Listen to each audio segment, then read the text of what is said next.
Under the Lights starts now.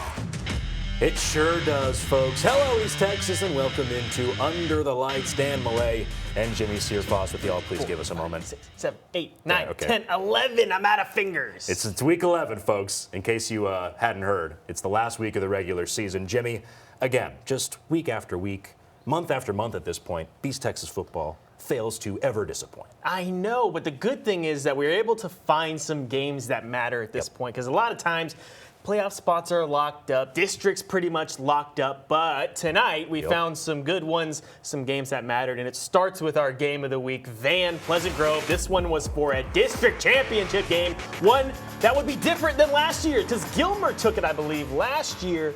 Robert, tell me, how did this game go? Jimmy, I mean, this was a very lopsided game. As you mentioned, this was a district matchup, and whoever wins this one takes first place and gets to play that number 4 seed and gets to take home that district title. But overall, you know, we had expectations of this just kind of being whoever wins this game is going to have a big chip on their shoulder going into the postseason. But as we mentioned, not really that close of a game, pretty much a blowout. But let's go ahead and check on those highlights. A district title matchup on the line at Van Memorial Stadium as the Vandals take on the Pleasant Grove Hawks. First possession of the game for the Hawks, it's a handoff to Jamarian Richardson, who swings it outside, gets some good blocks downfield, and he's got nothing but space in front of him. He'll take it all the way. Hawks strike first. Hawks ball again near midfield. Quarterback Colt Yancey steps back to pass, plenty of time, steps up and throws a bomb downfield to Landon Fisher, who makes the grab. Has a defender all over him, but still gets in the end zone to put the Birds up by 14 early. First quarter, Vandals looking to put some points on the board. Raleigh Hinch gets the snap, throws downfield, but it's thrown into the hands of Hawks defender. That's Jaden Scales with the return and gets pushed out near midfield.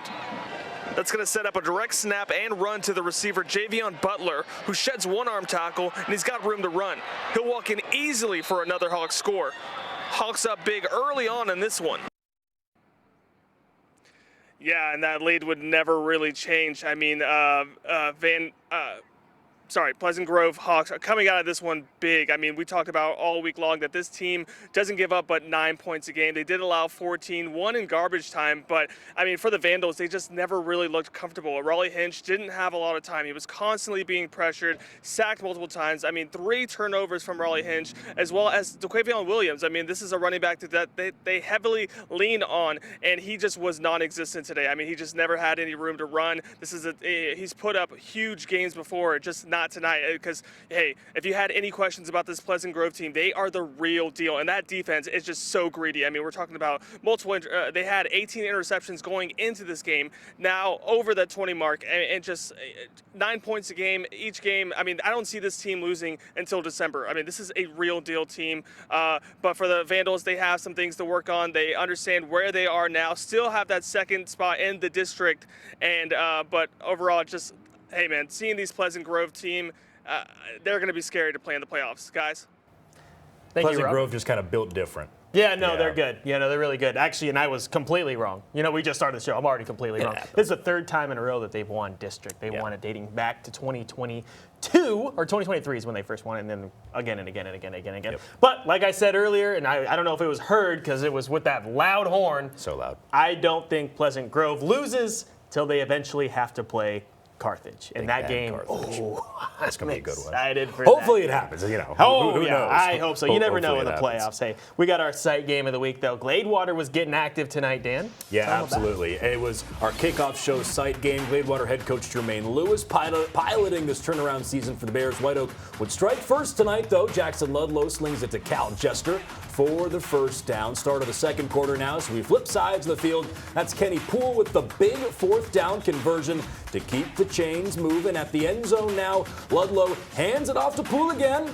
Just kidding, folks. I got deked, and now y'all have gotten deked too. Ludlow takes it himself, put the Roughnecks up 7-0 right there. Bears looking to respond. Achilles Hess rolls left and finds Landon King on the run for the first down before being taken out of bounds. This time the handoff will go to Carson Cooper, and it looks like the senior's going to break away, but just gets tripped up by Bradick Richardson there. Gladewater continuing to gain ground, though. Then finally, folks, check it out. Hess looking to his left. He wants Landon King again. Jump ball. King comes down with it, stumbles a bit, thrusts himself into the end zone to get the Bears on the board. Extra point misses, though, so Jimmy, the score is 6-7. Thank you. 6-7. Thank you. 5 minutes to go till halftime, and let's see. All right, okay. All right. So actually, Jimmy, I told you as I was walking out, as I was leaving, White Oak scored again. They jumped ahead in that first half, but it looks like Gladewater's a second half team. They're up 35-20 in the fourth. Yeah, I just had to lock in for a second. Had to lock in. Hey, let's take a trip to ARC. Tigers hosting the West Rusk Raiders at Bill Harrington Tiger Stadium. Oh, I got it this week. I slipped last week, but I got it this week. First major highlight of the game. It's the Raiders dialing up a little trickery. Here's the wide receiver, Camonte McGregor, throwing the dime. A little wobbly, but hey, Gunnar Hart brings it down. Huge gain, sets up first and goal. Raiders in business. Just a few plays later, Dotson tossing a little fade to Cam Brown. Easy grab, easy touchdown, point after, no good. So it's West Rusk jumping out on top early on a very good ARP Tigers team. Don't forget, Tigers eventually get on offense. Here's ARP's running back Josh Smith taking off for going up the gut, for working his way over to the sideline for a massive chunk of yardage. Tigers showing some life in response to that West Rusk Raiders touchdown. Sophomore quarterback Ty Langley tosses it out quickly to Zane Bork, and he makes his way into the end zone there. How about that? Makes a man miss for getting into the promised land. Bork is ARP's all-time leading receiver with 2,100 career reception yards. How about that? ARP's decision to go for two wouldn't pay off. It'd be 8-6 Raiders at the end of the first quarter. Let's take a look at that. 33-21. Okay. West Rusk hanging around. Yeah. They did this last week. Don't be surprised if that one stays close. All right, we're going to Frankston now for a history lesson because the Frankston Indians, undefeated this season for the first time ever in program history, trying to complete their first full-length undefeated regular season in program history. Starting this one strong, 20 seconds into the game, Frankston's Carson Bazell with the handoff to Braylon Donald. Wow. Somehow breaks the tackle by the Wildcats, and it's an open field for him. Refs can't even catch up. That's a touchdown He's fired. for Frankston. Wildcats with the ball. Now you see Harris Reynolds there saying, gimme, I'm open. But the ball goes way over, and it's intercepted by Braden Gray. Whoopsies. Uh-oh, here we go. How about a replay now? Cayuga with the ball again. There's the throw. And it's intercepted by Frankston again. This time it's A.J. Donnell with the run before eventually getting taken down there by the Wildcats. Eventually, the spin move. Look at him go. Ain't nobody getting him. All right, eventually they got him. Second quarter now, Braden Gray with the catch from Bazell, who weaves in between the Wildcats, does a little hurdle. Wildcats eating dust for another Frankston. Wait for it. High stepping his way to the end zone. Wait for it. Look at My that. word. Touchdown. All right, there we go. Extra point was blocked, but there was a flag on the play, so Frankston goes for two. Carson Bazell goes for the two-point conversion, and he, converts. Let's check on that final score. Frankston, undefeated, 10-0. First time ever. Program's been around since 1928. 2025 is their first undefeated season. Jerry World or bust for the Indians. Let's head over to Mount Enterprise hosting the big dog Alto Yellow Jackets. First 15 seconds of the game, Joshua Bandit hands it off to Adin Alsop. Slips through the defense, finding the gap, taking off. Look at the speed on this kid. You know, they use Kagan Ash as a decoy for this kid all the time. It works every single time. Speaking of Kagan Ash, how about this one? Keeps it for himself. Met by a swarm of Yellow Jackets. He pushes through. Guys, call him the beekeeper. Yellow Jacket. Okay, he's got the suit on. That's the point. Alto looking to get some points on the board. Hands it off to A.J. Buckingham. He's lightning quick. How about that? Little juke before getting wrapped up, brought down. First down, though. How about that? This one. Little fumblerooski on the punt. Blocked. Mount Enterprise. How about that? They fall on it. Looks like in the end zone. That's a touchdown. Look at that. Special teams staying special. And this one, forget the handoff. Just give it to Kagan Ash. Just give it straight to him. He's palming the ball. He's just taking a nice little Sunday stroll into the end zone. 64-15, beating up on the Yellow Jackets, squashing them. Yeah, if you Mount will. Enterprise goes undefeated as well. First time since 2000, I believe. to that. All right, Jimmy, it's time for your favorite part of the show. Quick news break here. Oh, yeah, I love just stopping all the breaks and the action and stuff. That's Here awesome. we go. Marangeli Lopez. Thanks, guys. In your late news headlines, you may want to triple check your flights. Flight reductions across America creating delays and frustrating passengers. Our team is monitoring issues from Longview to Dallas and across the state and is hearing from travelers trying to navigate one of the biggest air travel disruptions in recent memory. And we were forced to lose our connection flight, and the next flight available was this morning, so we had to stay overnight at the hotel at the airport last night in Houston.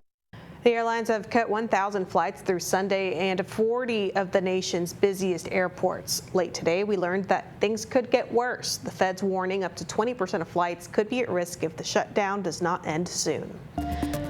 In continuing coverage, Smith County Sheriff's Office confirms 8 arrests were made Thursday under its renewed partnership with federal immigration authorities. Those arrests causing Smith County residents to take action and protest, and the Smith County Democratic Party reiterating its commitment to stand with immigrant families, faith leaders, and community members to build a county rooted in inclusion rather than division and fear. They are urging commissioners to reconsider their votes. And nearly 40 years after Ricky Harridge was found dead under a Henderson County bridge, authorities say they have finally identified who was responsible. DNA evidence from a 1987 case was recently re-examined using advanced forensic and genealogical techniques. It linked Dallas Reynolds Casanova directly to his murder. Casanova lived in the county at the time and died in 2008. Sheriff Bodie Hillhouse calls this case a major breakthrough and says that this discovery gives Harridge's family some answers. That's it for your late news headlines. Back to you. Thanks so much, Mata. Folks, we got to take our first break here. When we return, Jimmy, we'll talk player of the week, and we'll also see how Longview fared tonight. Looking forward to that. But of course, folks, did you know the Under the Lights show here is also streaming on CBS19's? If you got family out of town, they want to catch the highlights, this is how they can do it. Download the app, and of course, we'll be there exclusively at 10:35. But for now, we'll see y'all after the break here on regular TV, CBS19.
Hello, folks. Welcome back into Under the Lights. Jimmy, it's time to talk player of the week. Tell me a little something about Longview's Trey Hamilton. You know, he goes by Trey. His name is Johnny. His mom calls him Trey, and he put up one of an all-timer for Longview's Lobos stat line as a quarterback last week, and he's playing to get in the game. CBS19 Sports Player of the Week, sponsored by East Texas Professional Credit Union. Trey Hamilton walks down this tunnel each week to play the game of football. So one day, he can play the game of football as Trey Hamilton. It's always been a dream to see myself in a college football game, and I've been playing since 2013. And he's already getting a bit ahead of himself, because if you check the stat sheet, you'd think he was already playing a video game. 5 touchdowns, 80% completion, and nearly 400 yards in the air. It's like he was playing on rookie mode against one of the best 6A squads in Texas. I'm more comfortable and pretty much get to just show my showcase what I can just do best. And what he's done best all year long is lead a Longview offense that's got some of the best young talent in the state. A skill he's grown in over the year, because in 2024, he was thrusted into the quarterback spot mid-season as a sophomore and learned on the job how to lead a team into a deep playoff run.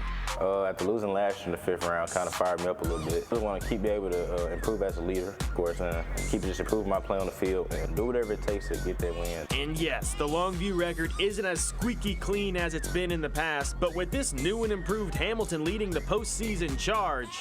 Yeah, when we get to the playoffs, we know what we got to do. So, I mean, the record really don't matter, but once you get to the playoffs, that's when all officially counts. So. Because in 2025, he's ready for that video game ending. Jimmy Searfoss, CBS 19. Hey, how about that player of the week? There he is, all in all of his glory. He's actually coming back after tossing a touchdown in the very play before that. Defense was playing like the ring. They're in the ring tonight. How about this? Lawson Tubb picking his man down and slamming him down with authority. Hamilton getting to work here. He hits his second drive. Utility man, Jacaden missing. People like an X. How about that? 1, 2, 4 going down after the first down. Mason Washington gets the rock here. Oh my goodness, look at the pass to the end zone. His eyes look like dinner plates. One man to beat, he does, but they said he stepped out of bounds. No touchdown. Sorry, Mr. Washington, not related to Boosie, by the way. Doesn't matter, because a few plays later, Jaden Herndon getting up for it. How about that? Check the hops on the future star. 4-star, look at that.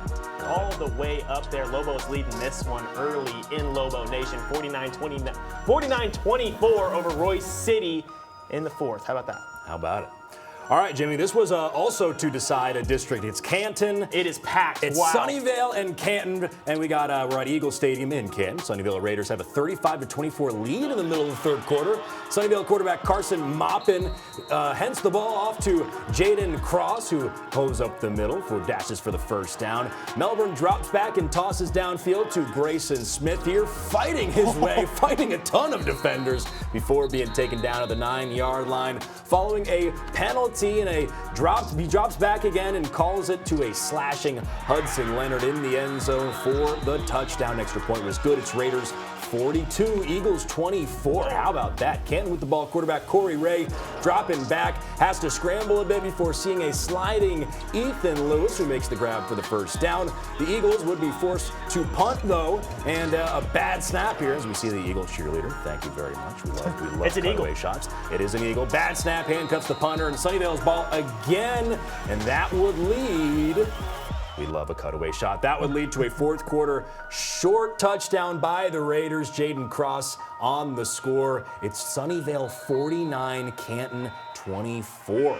How about that? Sunnyvale is a very good football team, man. That's the team that bounced Gilmer last year. They were passing all over those Buckeyes last year. Looks like kind of the same thing. They got a great offense, but nothing taken away from Canton in their season. Yeah. How about that? Picking up in the 3rd, let's go out to Henderson. They got Lindale. The Henderson Lions actually long behind Lindale at this point in the game. Vince Howard is going to hand this one off to Jabrin Myers, who's going to be taken down by Lincoln Lang before he could get going. Lindale has been in control the entire game. Shocker, Lindig passing it, finds Jackson Price wide open. He's going to go ahead and just jog his way into the end zone. I wouldn't want to tackle him either. Lindale up 41-7. Henderson back on offense. Howard is going to hand this one off to Myers once more. Charges down the field on the right side for another first down and a little bit more before getting shoved out of bounds. Vince Howard's going to get to work again here Quick toss to Lamarian Coleman. He's got some serious speed. Watch this. Cut up and over. My How word. about that? The couple of defenders. You got to go the long way around. Gut him. Go north. 42-7 at the end of the third quarter there. Lindale 42, Henderson 21, doubling up on the Lions who end their season. Hey, basketball's around the corner. Basketball's right Basketball's around the corner. around the So is corner. basketball season, How about folks. that? Well, we got to find out what the weather's looking like for this weekend and beyond. So here's Chief Meteorologist Brett Anthony. Hi, East Texas. Very nice Saturday setting up for us. A little breezy, a little warm. Temperatures to around 81 degrees at 3 o'clock. In the evening hours, the temperatures fall back into the lower 70s. Let's look ahead to Sunday. It starts off chilly around Mineola and Gilmer, warmer down toward Lufkin. All of us warm back into the upper 50s to low 60s. And then here comes that cold blast moving in Sunday night to Monday morning. Temperatures tumble all the way down into the lower 30s. That prompts our next weather impact alert. Monday morning, 2 a.m. to 9 a.m., frost and light freeze. The need, heavy jackets, coats, and of course gloves, hats, and keeping your seat warm. Here's your Baylor Scott & White Texas Spine Joint Hospital 10-day forecast. So upper 80s one more day.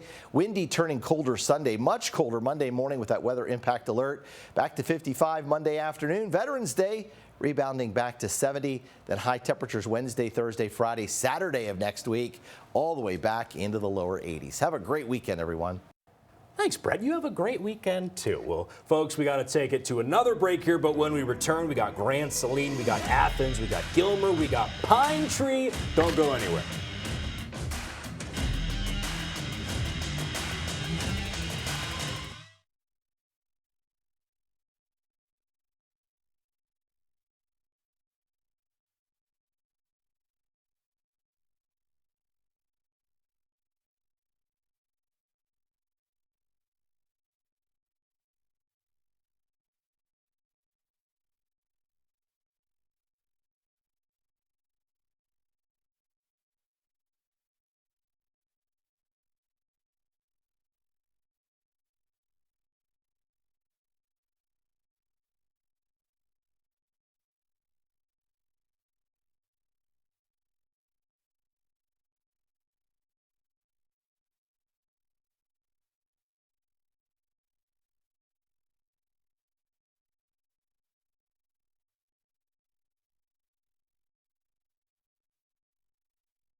All right, welcome back to Under the Lights, and I'm just not going to waste any time. Dan, let's get into the highlights. We got to do it. We got Quitman Go. at Grand Saline, and it's homecoming tonight in Grand Saline, where Riley Melton was crowned king and Hunter Morgan, the Indians' king. First play of the game in Grand Saline. Quarterback Jet Taylor tosses to receiver to Colton Prox, who leaps his way for 13 yards in the first down. 2 plays later, Taylor, the Indian quarterback, hands the ball off to Preston Hassan. He bolts up the middle, makes 2 quick cuts, and leaves all of the Bulldog defenders in the dust for the touchdown. Hello there. All right. Next possession. Taylor takes the snap, takes off on the quarterback run, moving in and out of the defense before being pushed out of bounds, picking up the first down along the way. After being pushed back by a penalty, Taylor drops back to pass and looks deep. Ashton Withers makes the grab and crashes through the defenders as he crosses the goal line for the touchdown. Extra point was good. It's Grand Saline 14, Quitman 0. Wow. All right. You know, and Grand Saline is a good team. We haven't talked about them a ton this year, but they're a good team. They win it 52-0 over Quitman. Wow, look at that. Basketball season equipment. How about that? Hey, this is another big one that we were asked to go to Athens, hosting Bullard senior night for the Athens team. Here's Bullard's Luke Stiegel coming in through the corner into the end zone for the Panther touchdown early on. How about that? Athens says, I can do it too. David Richardson plowing through with the broken hand. Still with the broken hand for the touchdown. Here's where it gets interesting, folks. Seconds left in the first half. Bullard tries a Hail Mary. Michael Skaggs looking for a man, and he finally heaves it down. How about the protection there? Intercepted by Garen Lee Brown. And there's a flag on the play. Bullard gets a first down do-over. No time on the clock. Still a lot of time. Skaggs looking to find somebody, anybody, and it's intercepted again. How about that? Emmanuel Moore, he gets out of bounds, and that's the half. Bullard with the punt to start the new half, and it lands in the hands of Julius Brewer. Nearly a 100-yard touchdown. He could go all the way. He went all the way. How about that? Athens with the ball again. Emmanuel Moore with the catch in the end zone. Starts getting a little ugly. He says, thanks, ref. Here's the ball in return as the gift for the touchdown. 42-21, doubling up Bullard. How about that? Hey, how about it? Baseball season's coming, Bullard. Yeah, well, basketball season. All right, it was a Friday Night Lights showdown. North Lamar taking on Gilmer. North Lamar wins the toss and asks to receive. Fans pack in the stands. Matchup did not disappoint. Austin Blakely tackles Jack Ruzak. Look at that. All eyes were on the field. This matchup didn't disappoint. Trace Haynes with the touchdown right there for the Buckeyes, and that goes into the extra point, and it is good. So that gives the Buckeyes 7, and you could feel the tension in the air as this pass is incomplete. Good coverage there, but it's incomplete to Trace Haynes. And then we got Solomon Jackson here making a cut, loses a defender, eventually taken out of bounds. That's a Buckeye first down. And then last but not least, we got a complete pass here. So I've read here. Here we go. Alleged incomplete pass. Knocked away once again. Let's check out that final score. All right, Gilmer all over North Lamar, 50-7. They are in the playoffs. Gilmer has made the playoffs. Yep. How about that? I just got to get there. Hey, let's one. Had the fans at the edge of the seat. Pine Tree. Palestine with the spear. How about that? Palestine coming off of a win last week. This next play, crowd was electric tonight. How about that in Palestine? For this one getting tackled by Pine Tree's number 6, Brick Bratton. No vowels in that name. No vowels in Brick Bratton. Here's the punt afterwards. Palestine staying on his feet. He's got some open room before getting shoved out of bounds. That's Martin. How about that? And all eyes on the field. Matchup didn't disappoint here. Brylan Beckworth carries for the Wildcats, pushes upfield before getting taken down. Pine Tree defense holds strong here against the Wildcats again and again. Let's just see the final score at this point. I need to see this final score. Pine Tree 43, Palestine 21. Seen a lot of teams score 21 tonight. What's up with that? Don't they run? Don't they run? That was the 6-7. That used to be 6-7. I swear. That used to be. I used to be. When we were kids, that was 6-7. Don't make us sound old. We're not unk. We're not unk. I feel pretty old. Let's go to the break. All right, folks, we got big movers after the break, so stick with us.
right, welcome back to the best part of the show, the most creative part of the show, Fab 15. Who's moving where, up or down? Dan, you think one team's moving up, huh?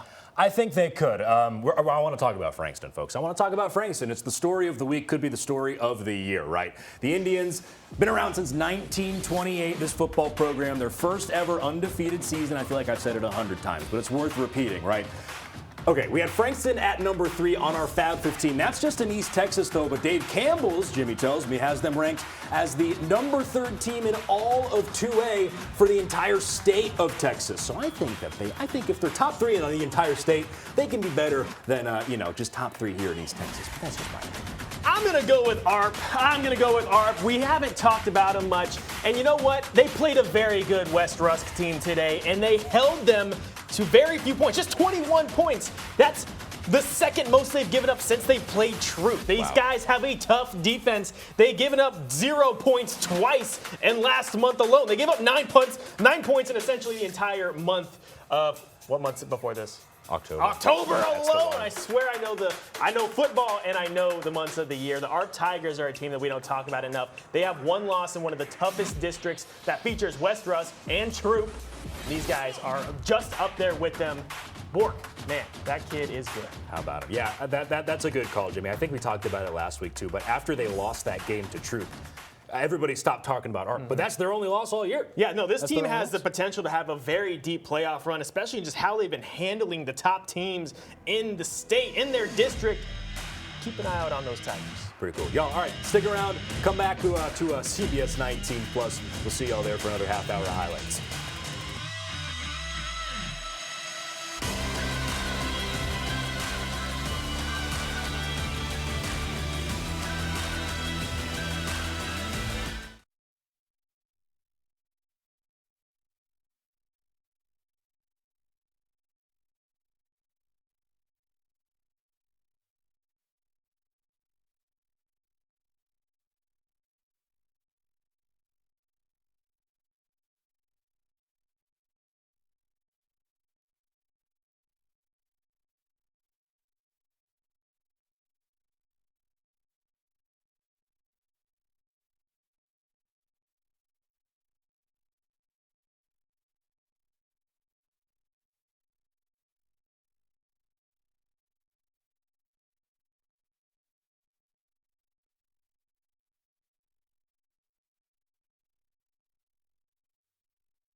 Hello, East Texas, and welcome into Under the Lights Late Night Edition. Dan Millay and Jimmy Searfoss with y'all for week. 1, 2, 3, Wait for 4, it. 5, 6, Wait for 7, it. 8, 9, Wait for 10, it. 11. Did we do 11? It was the last one exploded into Okay. Number 11. I ran out of fingers last time, so this It time counts.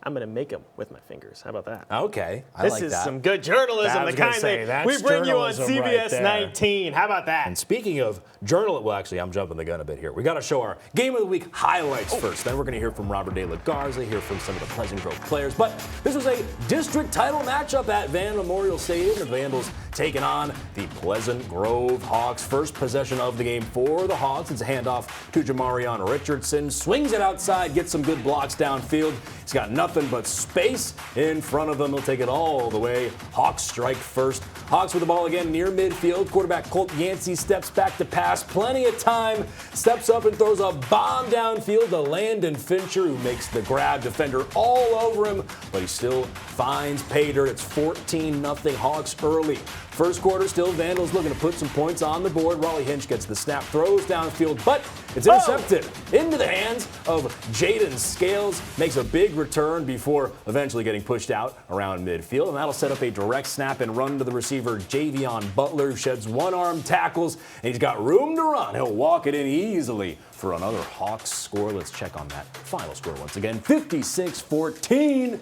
for Pleasant Grove, and Robert De La Garza caught up with one of the Hawks postgame. Final week has come to an end, and this was a very one-sided game. I mean, Pleasant Grove came out strong, firing on all cylinders. I mean, that defense is the truth. I mean, we talked about it all week. This defense only allows 9 points per game, and they really showed early on, limiting the Vandals to only to no points in the first half, and just giving up maybe one touchdown in garbage time, and then the other somewhere in the second half. But I mean, overall, this team, like we mentioned, is the real deal. This is a scary team. This could be a team that's going to be playing in December. But for the Vandals, I mean, just nothing really working on both sides. Raleigh Hinch was scrambling around, didn't really have time to throw, was constantly rushed and brought down a couple times. Three turnovers by Raleigh Hinch. This is a team, Pleasant Grove, who went into this game with 18 turnovers, now over 20. Just a greedy defense, only allowing 9 points, and just so many turnovers throughout the season. As well as DeQuavion Williams for the Vandals, just did not have. This is a guy that they lean on in these type of games, especially with their strong old line, to try and eat the clock, get downfield and get points. But just he never had those open lanes. And just what do you got to say? You got to give your tip to the hat to this defensive side of Pleasant Grove.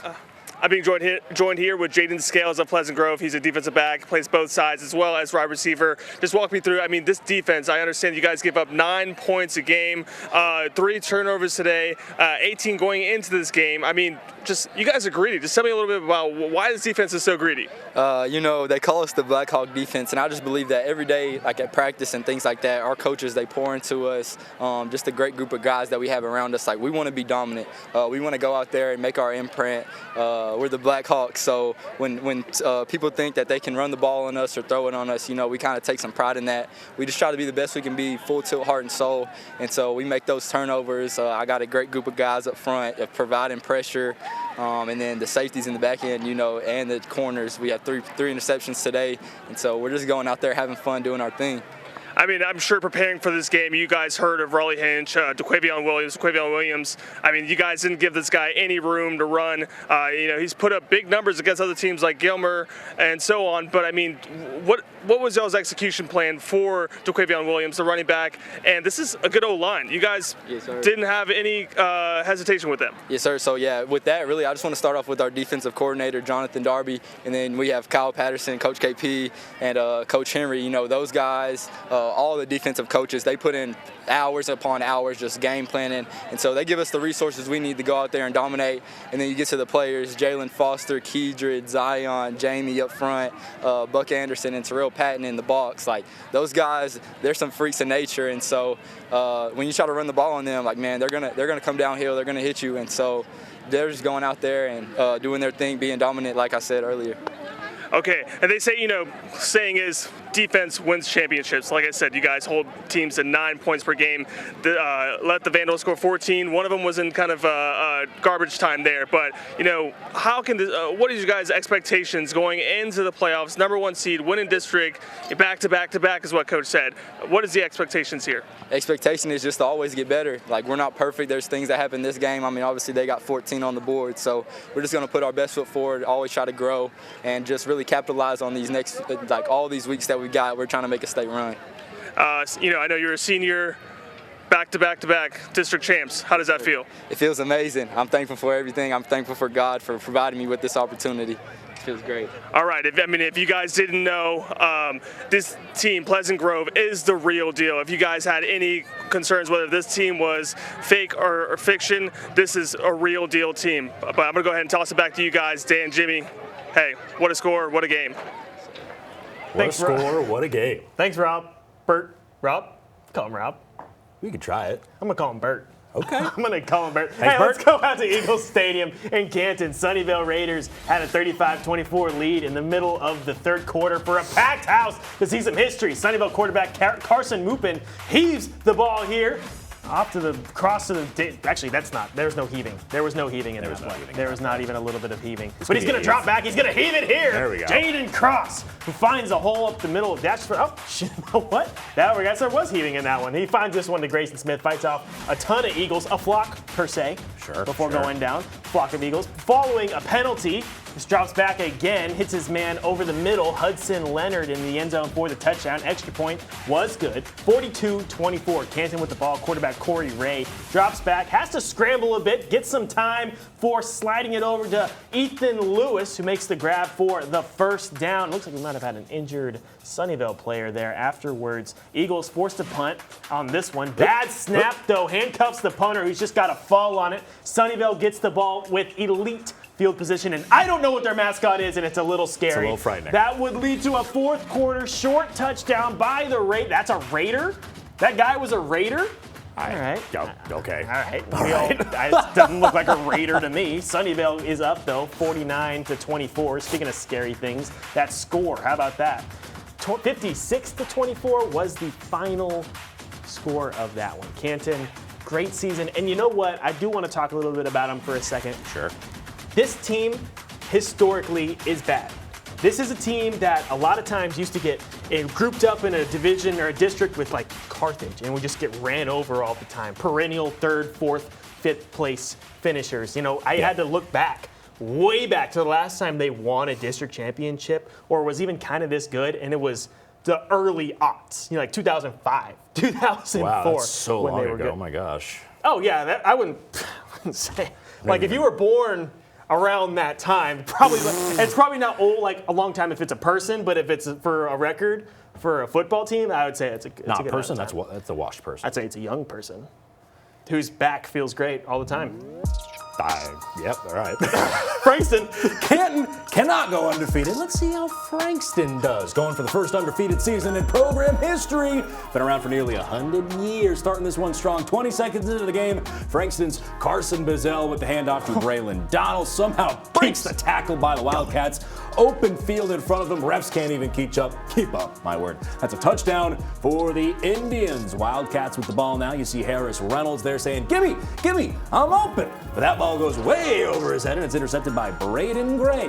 Whoopsies. Hey, happens to everybody. How about a replay now? Cayuga with the ball again. There's the throw, and boom! Intercepted by Frankston again. This time it's A.J. Donnell with the run before eventually getting tackled. But watch the effort here. Breaks one tackle. Here comes the spin move.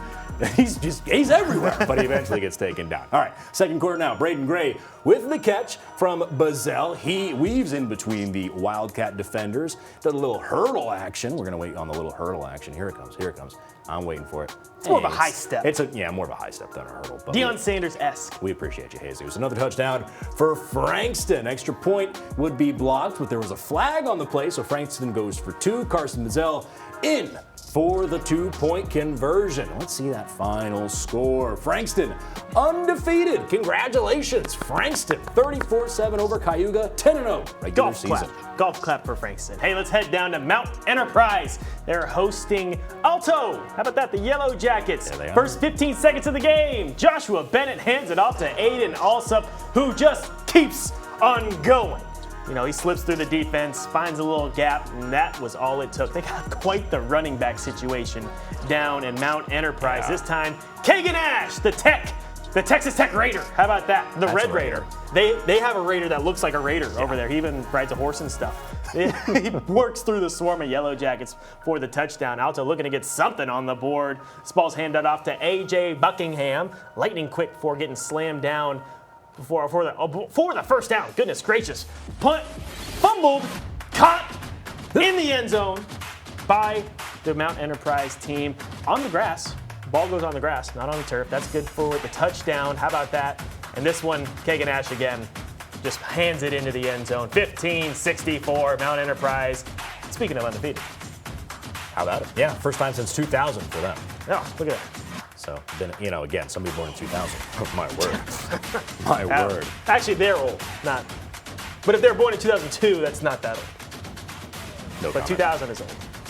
No comment. All right, we're going to go take a look at our player of the week. There he is, Trey Hamilton, coming back after to the bench. He just tossed a tutty just before that. Defense was playing like they were in the ring tonight. Lawson Tubb picking a man up, slamming him with authority. Hamilton gets the work. Here in the second drive hits the utility man, Jacaden Davis. He's missing white jerseys like an ex-girlfriend. I love that, Jimmy. Well done there. Very, very good. Later on, Mason Washington gets the rock, and oh my word, oh my goodness gracious, he's got nothing but green grass ahead of him, except, well, looked like he might have stepped out of bounds there. Whoops. Doesn't matter, though, because a few plays later, it's Jaden Herndon getting up for one.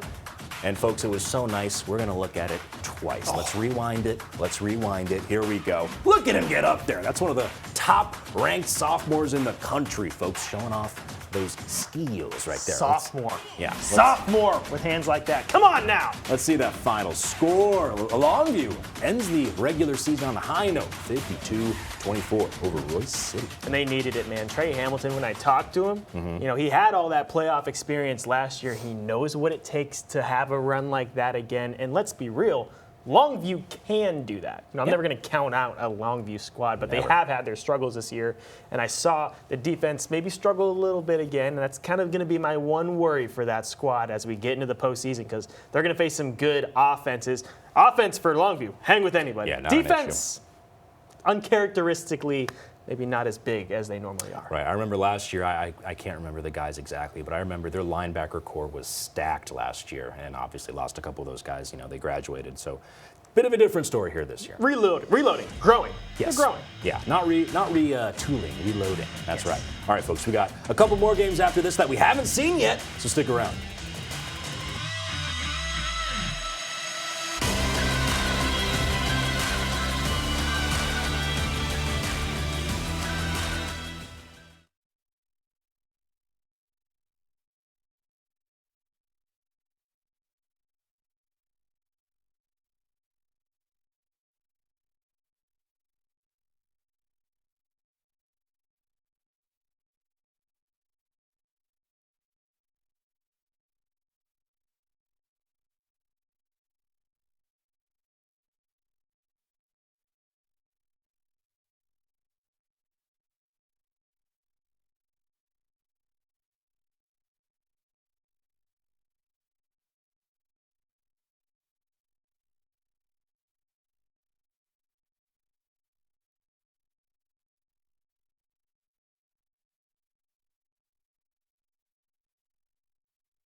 Everybody, welcome back to the Under the Lights kickoff show, the late night edition of the Under. It's not the kickoff show. What am I talking about? It's week 11, and I'm still making mistakes. It's okay. I'll see myself out. I'm going to forgive you. I'm going to go ahead and Appreciate forgive you that. for everyone that's watching as well. Thank you. You're And I appreciate all you for thanking me as well. All right, Jimmy, we got to go to Tatum here. We got Jefferson at Tatum looking to close the regular season with wins tonight. Of course, that's the goal. This Tatum pass is picked off by Jason Burton, stepping in front of that one, going to score. The pick six for the Bulldogs makes it 7-0. So I assume the extra point was good. I'm going to go ahead and assume that. Tatum evens things up, but Jefferson keeps their foot on the gas. Chance Washington has a man wide open. It's Travis Gray. He hits him. Touchdown Bulldogs. Make it 14-2. That was a dot. To 7, my word. We're going to move to the second quarter now. Watch this. Washington on the keeper. Steps through a couple defenders. Somehow stays on his feet. And he will score. Shifting and moving and burning. Finding the end zone. Bulldog. QB there. All right. That guy's good. Love that. Love it. All right. Jefferson all over Tatum. 49-14. All sevens. No field goals tonight. How about that? Let's go to Dangerfield and New Boston. First quarter. Dangerfield getting the ball. There's number 9, Isaiah Parker, hands it off to Micah Broughton. Takes the ball down the field for the first touchdown of the night. He's going to keep on going. We're going to see that D on his helmet make his way into the end zone. I like those uniforms. Yeah, no, they're good. That's a solid uniform. That's a classic uniform out here in East Texas. These guys are ones that have been there, done that over the years. 6-0 Dangerfield on to New Boston's next possession. The ball's intercepted. How about that? Tip drill. Dangerfield gets it, and where's the camera? There it is. Makes his way through a tight little gap, and he's going to keep on his feet for getting brought down. Dangerfield actually going to score again on that one. 13-0. Dangerfield. Few plays later, Isaiah Parker passes this one to Jakiran Craver for a short gain there. Talked about him a lot. He's one of their top receivers. Parker hands the ball off to Ashton Williams, runs the ball in for the score. It's actually going to end up being 20-0 for Dangerfield, who's just so hot right now. 54-7. They're so hot right now. They're so hot right now. I don't think I've seen them lose since Tatum. I could be wrong on that, but this Dangerfield team is doing the same thing that they did last year. Start off a little slow and then make some noise in playoff time. Last year, I said it a few times, they beat New Diana, and I thought that team was going to win state. This team, don't be surprised if they upset somebody coming around towards Thanksgiving time. Yeah, if you're going to kick things into high gear, district play is the time to do that for sure. All right, we got Nacogdoches at Texas High now. We join in the second quarter. Texas High quarterback Cameron Reitner hands it off to Tredarion Ball. Talk about a name we hear a lot. Makes up a short gain upfield. And looks like he just made it. All right, Reitner hands it off. Hands it off here for another short gain. Just taken down. That's kind of a wrestling move right there. Ball continues to move downfield. Then Reitner, that's ball still moving his way out of bounds. There we go. All right, this time Reitner passes it into the end zone. Where is it? There it is, in the corner of the end zone for the touchdown. It is 36-0 Texas High at this point. And wow. Whoa. Do dragons lay eggs? Dragons do lay eggs based on fairy tales and such that I've seen. I think Shrek showed that dragons laid eggs. We didn't see how that babies were born. Yeah. Donkey! Let's go to our player of the week. It's your It's Maybank. Oh yeah, it's your stream, Jimmy. This is our stream. Last night we had Maybank and Kilgore go at it, and that one you want to talk about a game that wasn't close. Maybank, basketball season's right around the corner, baby. Let's check out the highlights. Snap comes out, not a ton of pressure. Punt gets off. It's going to drive back Mr. Graves. Let's take 2 hands on it. He's going to try to return this one. Gets a little hesitant, hitting all the juke packages that he can to get on his way back. He's got a few men to beat. He's going to stop on a dime, roll out to the back. He's got a lot of room now. He's on the other side of the field. He's churning. Them legs are churning. 1 man to beat, 2 men to beat. He's going to squeak his way into the corner of the end zone. LaKelion Graves, how about that, young man? He's going and running his way to Texas State. First down, hands it off again. Huge gap again. One cut, making his way into the end zone. As a unique formation comes out here for the Panthers. Line has shifted to beyond the left hash. Quick snap. They're going to go straight to Schreier, who picks up a huge gap, makes his way into the end zone. So the unique formation pays off, and Maybank picks up their first score of the night. Mumphrey gets the handoff and burst of speed. Oh, here he goes. No one even touching him. That first step, and he was gone. No one even had a chance. Yeah, that one got really ugly. 56-6, hanging 56 on Maybank. I was actually at that game last year when it was in Kilgore. Kind of a similar score. Maybe nice little stadium. Oh, no, it's a cool stadium. No, I liked it. You know, nice and tall, the stands. And actually, there was a pretty good showing there early on for senior night for them before things got a little out of hand. Before things took a turn for the worst. Well, folks, we're almost done here on Under the Lights. But before we go, we got to talk top plays. So don't go anywhere. Don't do it.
Alrighty, folks, the sun has nearly set here on our final Under the Lights kick. I almost did it again, our final Under the Lights show of the regular season. It's week 11. It's the time change, I think. You know what? Let's just get straight into these top plays.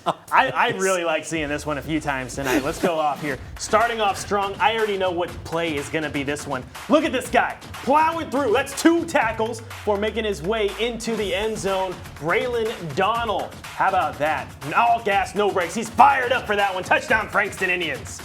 Love it. All right, let's go back to our sight game. It's Achilles Hess looking to his left, finding Landon King. Jump ball. King comes down with it and then thrusts himself into the end zone to get the Bears on the board. Let's see that in slow-mo. He mossed him. That's what we used to call it. I don't know what the kids call it nowadays. Head tap, head tap. Head tap. Okay. Let's go over to Pleasant Grove. Hawks ball again. Near midfield, quarterback Colt Yancey steps back, wants it all, heaves it down the field for the bomb. Landon Fincher makes the grab, fights through the tackle into the white grass. How about that? Pleasant Grove scores again.